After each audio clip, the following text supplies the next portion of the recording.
Et nous avons à présent en ligne Dr Abdelnasser Taha, économiste. Bonsoir docteur. Bonjour à vous. Alors docteur, on voudrait parler des apports économiques de cette conférence.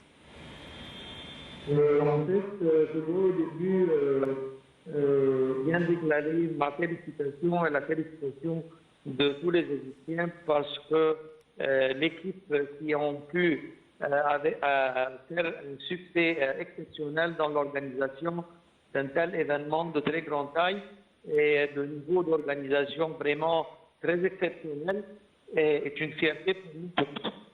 Je crois que l'effort qui a été effectué pour avoir ces résultats sont énormes et merci pour tous ceux qui ont agi et participé.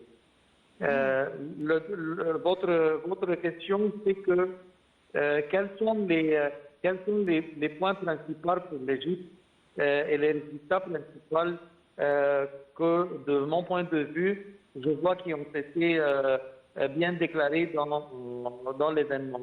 L'essentiel, c'est que l'Égypte a attiré l'attention clairement que l'Égypte est un joueur principal dans le budget, les investissements, les plans de développement renouvelable et de changement climatique. Et je crois que maintenant, on aura beaucoup d'investissements et des fonds qui vont venir travailler en Égypte, comme portail pour le Moyen-Orient et portail pour l'Afrique. C'est le point principal du point de vue économique que je crois qu'on a eu comme résultat positif de cet événement. Bon, concernant le conflit en Russie et en Ukraine, qui dévaste le monde par ses répercussions économiques. À la lueur de ces implications économiques sur la majorité des pays du monde, comment est-ce que cela va se refléter sur le domaine de l'investissement en écologie? Je crois que depuis 2 ans, l'Égypte a lancé une nouvelle loi d'environnement. Et on sait que ce plan et cette nouvelle loi ont ouvert les portes vers l'investissement du secteur privé en grande taille dans le recyclage et les solutions pour diminuer les émissions du carbone. On a reçu beaucoup de boîtes et beaucoup d'investissements dans les 2 dernières années qui travaillent silencieusement, mais de grande taille qui se développent rapidement en Égypte.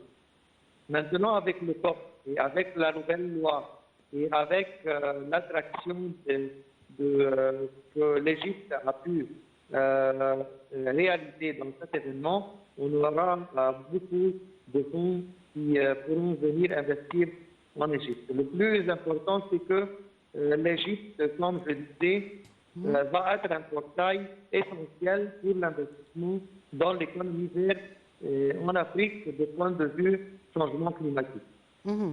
Bon, parlez-nous de l'hydrogène vert, sujet qui a attiré l'attention de la majorité des pays participants à la COP.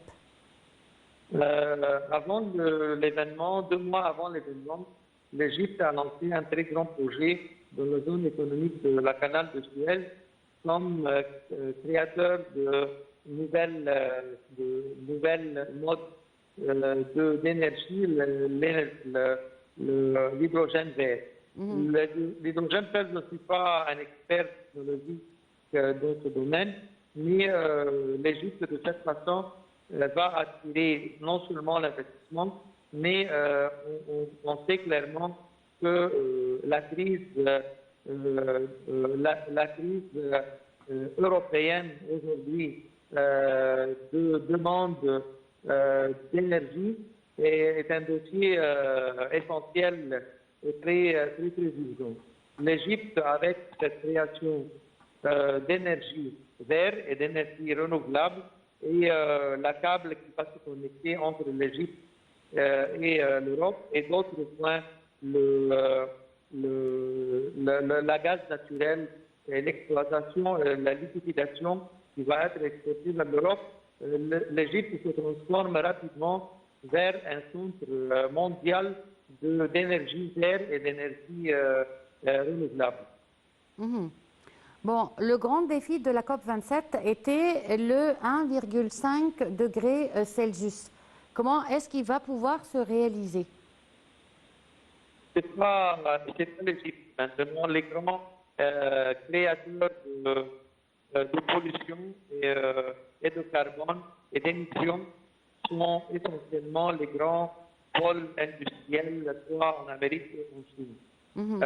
L'Égypte ne peut pas jouer un rôle parce que les émissions créées en Égypte sont tellement faibles, mais l'Égypte va encourager l'entourage essentiellement en Europe de travailler avec plus d'économie dans l'émission de carbone. Comme je disais que l'exploitation de gaz naturel, d'électricité, d'énergie verte va diminuer énormément ces émissions, surtout en Europe. Mhm. Bon, et quelles sont les décisions qui ont été prises par le monde ou par certains pays pour diminuer cette utilisation ou ce dégagement de carbone? L'initiative qui a été lancée durant l'événement de créer un fonds mondial pour l'économie verte, un fonds vert, va encourager essentiellement les gouvernements de faire des changements dramatiques dans le concept national de chaque pays dans la création d'énergie verte. Donc l'encouragement, c'est ça qui va attirer les investisseurs et les gouvernements, le secteur privé et le secteur public à travailler parce qu'il y aura beaucoup d'initiatives économiques pour encourager ces nouveaux projets d'énergie renouvelable et d'énergie loin de la production de carburant. Je crois que ce type d'investissement international, c'est la plus grande nouvelle qu'on a reçue dans cet événement et le Fonds international vert ou le Fonds d'économie verte est le plus grand projet de mon point de vue qui a été lancé dans cet événement. Bon, bien entendu, il y a un élément clé qui entrave tout cela et ce sont les conflits, surtout les conflits armés. Le conflit russo-ukrainien n'a pas été abordé pendant la COP et c'était convenu, à part le président Abdel Fattah al-Sisi qui a demandé à ce que tout le monde s'aligne pour l'arrêt de ce conflit. Mais ce conflit a certainement des répercussions très néfastes sur l'environnement. Comment la COP27, d'une part, procède pour l'amélioration du climat et d'autre part, on permet de tels conflits? L'initiative du chef d'État qui a été lancée à l'inauguration de l'événement COP27 était vraiment très humaine, mais aussi très économique. De point de vue, on parle, et tout le monde parle de diminution des émissions de carbone et d'améliorer la qualité de vie.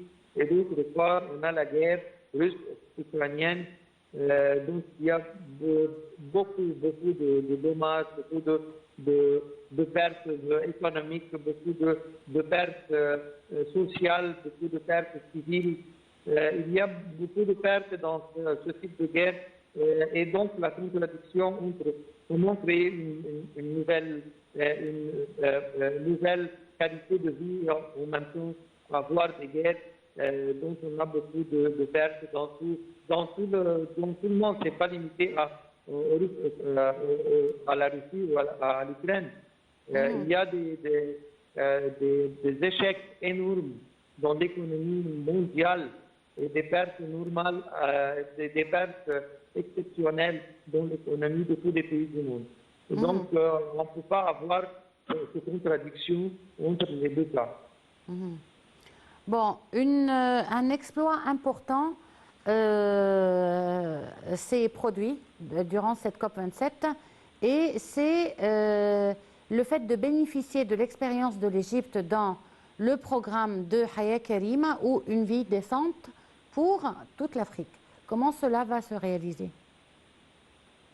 Le projet Vie décente, je crois, si on fait une évaluation mondiale, j'ai jamais entendu de telle taille d'amélioration de qualité de vie dans n'importe quel pays. Je crois que ce projet est un dossier vraiment très, très, très exceptionnel. L'État a un projet de dépenses énorme pour améliorer la qualité de vie de plus de 20 millions de citoyens en Égypte. Ce dossier, vraiment, je ne sais pas pourquoi on n'a pas pu lancer des recours internationaux et attirer l'attention plus qu'on a pu comme promotion, comment le gouvernement égyptien lance un tel projet de telle taille pour améliorer la qualité de vie. Ce n'est pas justement pour avoir une meilleure vie, mais ça aussi améliore l'environnement de travail, l'environnement d'investissement, l'environnement d'économie, l'infrastructure.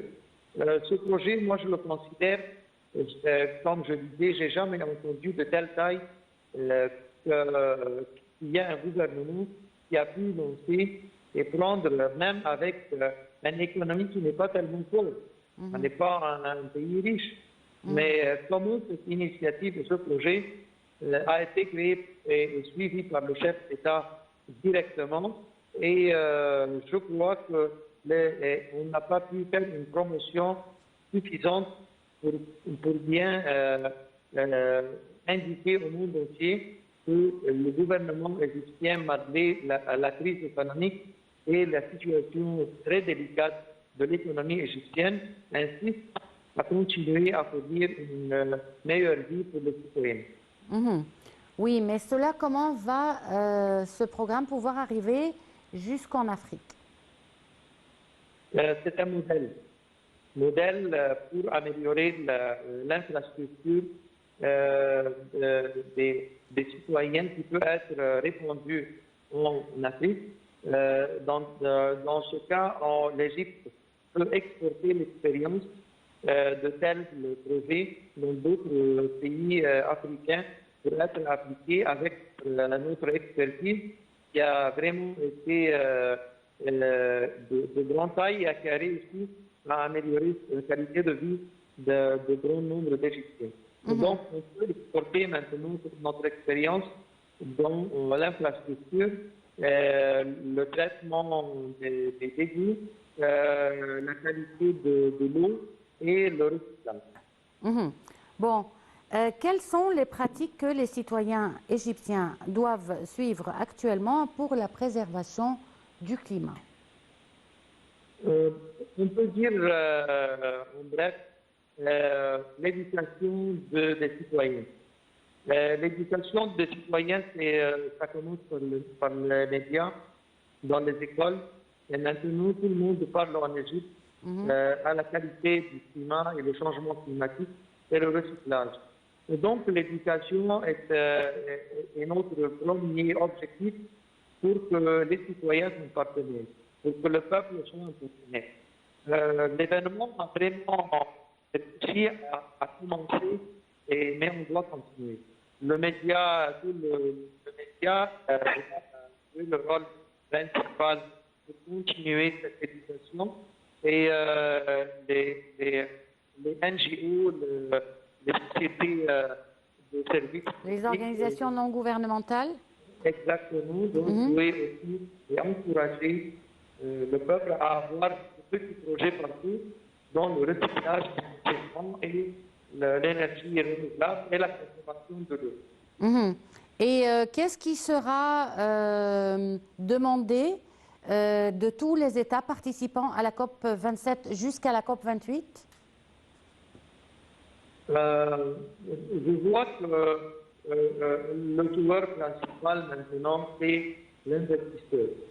L'investisseur doit avoir beaucoup d'encouragement, soit dans les lois, en initiative bancaire du Banque centrale pour encourager tel investissement avec un taux qui ne dépasse pas les 5%. Le Banque centrale, avec cette initiative, a introduit aux investisseurs égyptiens dans le domaine du changement climatique un encouragement très important.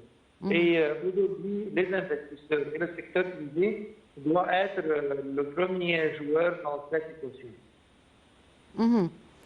Bon, Monsieur Abdel Nasser Taha, je vous remercie beaucoup pour cette intervention. Une petite pause et on se retrouve tout de suite après.